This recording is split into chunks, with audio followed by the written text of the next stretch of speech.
daleen ak jàmm ci seen chaîne YouTube Kabir TV xibaar yi dañ koy door fii ci réewu ku Sénégal daal di addu ci campagne de commercialisation arachidière maanaam gerte gi si noone kii di Bougane Gueye Dany nag wax na ci xalaatam ci njëgu kilogramme gerte ba nga xamante ne sax nguuru ku Sénégal daal di na ko yóbbu 280 francs CFA maanaam ab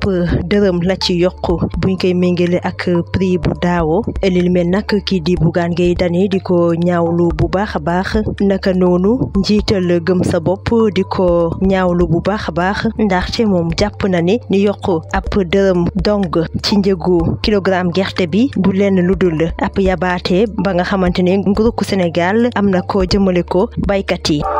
ñi daal di addu bi yoon ci trêve ba nga xamante ne sax mu am foofee ca bande de Gaza waaye nag li mel mujjewul woy ndaxte aljuma tey ji ci suba si l'armée bu Israël jot na sànni ay sox ca bande de Gaza ak it Hamas moom it tàmbale waat na di sànni ay roquette jëmale ko Israël lu tollook juróom-ñett otage israélien kenn ki sax nekk ab franco-israélienne Hamas jot na leen libéré niki alxames ji mu nekk ab échange lu tollook fanweer prisonnier palestinien ba nga xamante ne Israël jot na leen teggi loxo niki ñaar fukki fan ak ñeent ci weeru novembre bi ñu génn 110 otages 86 yi nekk ay israéliens 24 yi nekk ay étrangers maanaam duñu ay doomu israélien ñoom nag Hamas jot na leen teggi loxo Israël moom it jot na libéré lu tollook 240 prisonniers palestiniens gannaaw trêve bi amatul jamono ji États-Unis nag mi ngi wëyal di liggéey ak Israël Égypte Qatar ngir rek ñu mën a guddal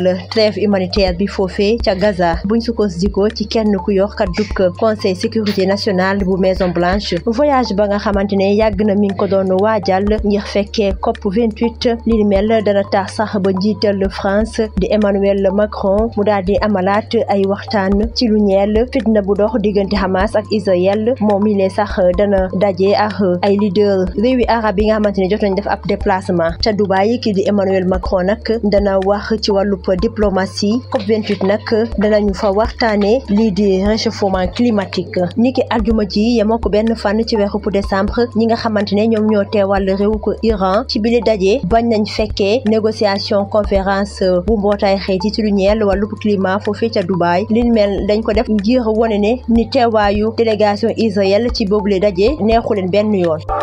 ca Madagascar haute cour constitutionnelle ba daal dina validé niki aljuma ci victoire président sortant bi di Andry Rajoelina ci guletu tour élection présidentielle ba nga xamante ne sax mi ngi doon am niki fukki fan ak benn ci weeru novembre bi ñu génn kii di président Andry Rajoelina mi ngi am 58,96% des voix ña nga xamante ne ñoom ñoo demoon ca bureau de vote yi sànni seen xopp nag ñi ngi ci 46,36% des voix gannaaw nag haute cour constitutionnelle ba mu proclamé victoire kii di Andry Rajoelina jot na jàkkaarloo ak taskatu xabaar yi moom ilee sax mi ngi xamle ne rek ni président waa malgache ñëpp la waaye tamit dana def wareefam.